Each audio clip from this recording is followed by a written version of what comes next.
आज पहलगाम अटैक को पूरे 4 दिन हो चुके हैं। देश में गुस्सा है, हर कोई चाहता है कि इंसाफ हो। सरकार ने कार्रवाई शुरू कर दी है।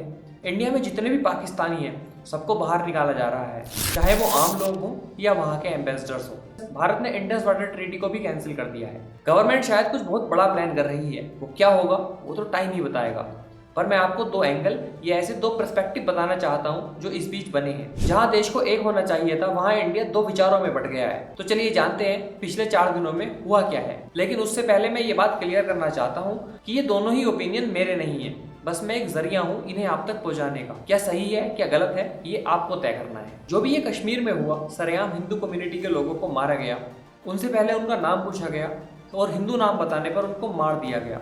जिन हिंदू लोगों ने जान बचाने के लिए मुस्लिम नाम बताया उनसे कलमा पढ़वाया गया और यहाँ तक कि उनकी पैंट तक उतरवाई गई। इससे पहला जो सेंटीमेंट देश में बना और जो काफ़ी लोग कह रहे हैं वो ये है कि ये पॉलिटिकल स्टंट था। इसे साबित करने के लिए वो एक तर्क दे रहे हैं कि 2019 में पुलवामा अटैक हुआ, चुनाव आने वाले थे, देश के नाम पर सब यूनाइटेड हो गए और सर्जिकल स्ट्राइक के बाद बीजेपी का वोट शेयर अनप्रेसिडेंटेड तरीके से बढ़ गया।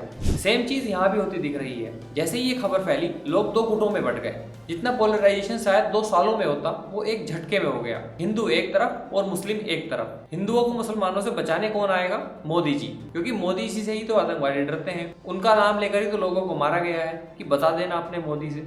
तो अगर आने वाले चुनाव में भाजपा बहुमत से जीते तो आश्चर्य नहीं होगा। ये तो है एक विचारधारा जो इस पूरे इंसिडेंट को पॉलिटिकली मोटिवेटेड बता रही है और कह रही है कि सरकार इस इंसिडेंट को यूज कर रही है वोट बैंक के लिए या आने वाले टाइम में करेगी। अब चलते हैं दूसरे वर्ग की ओर, जो पहले वर्ग की दलीलों को एकदम बेबुनियाद बताता है। उनका कहना है कि ये एक प्री प्लान टेरर अटैक था जो कि लश्कर-ए-तैयबा की Indian wing the resistance force या टीआरएफ ने करवाया है। ये खुद को कश्मीर का एक लोकल ग्रुप बताते हैं, पर सब जानते हैं कि इनकी फंडिंग, इनकी रिक्रूटमेंट सब लश्कर-ए-तैयबा कराता है। अब पाकिस्तान या लश्कर-ए-तैयबा डायरेक्टली इसकी रेस्पॉन्सिबिलिटी तो ले नहीं सकता, क्योंकि वैसे ही रोटी रोटी को मोहताज है और बड़ी मुश्किल से FATF की ग्रे लिस्ट से बाहर आया है। इससे पहले FATF ने पाकिस्तान को ग्रे लिस्ट में डाल रखा था, जिसकी वजह से इन्हें कोई लोन तक देने को तैयार नहीं था। इसलिए उनका सिंपल फंडा है, जो भी होगा कराएगा लश्कर-ए-तैयबा, पर रेस्पॉन्सिबिलिटी लेने आ जाएगा द रेजिस्टेंस फोर्स। इससे पाकिस्तान ये कह सकता है कि साहब ये तो कश्मीर का ग्रुप है, हमने तो कुछ किया ही नहीं है। और पाकिस्तान का इन सब के पीछे क्या मोटिव है ये बहुत साफ है।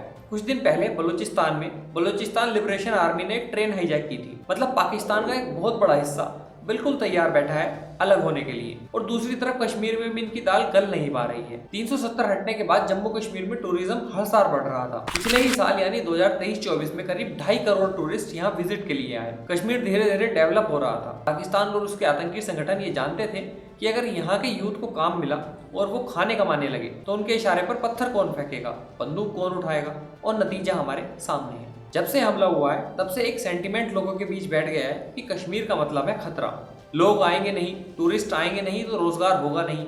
जब भूखे मरेंगे तो यही पाकिस्तान लश्कर-ए-तैयबा की फॉर्म में, कभी TRF की फॉर्म में सहानुभूति देने आएगा और कोशिश करेगा कि रोटी और पैसों के दम पर वहाँ के बच्चों का ब्रेन वॉश करे, क्योंकि आर्मी के खिलाफ बंदूक तो कश्मीर के बच्चों को ही चलानी है। पाकिस्तानी जनरलों के बच्चे तो कहीं US और लंदन में पढ़ रहे होंगे। अब आप मुझे बताइए कि आप किस वर्ग के पक्ष में हैं, या आपका मानना इससे बिल्कुल उलट है।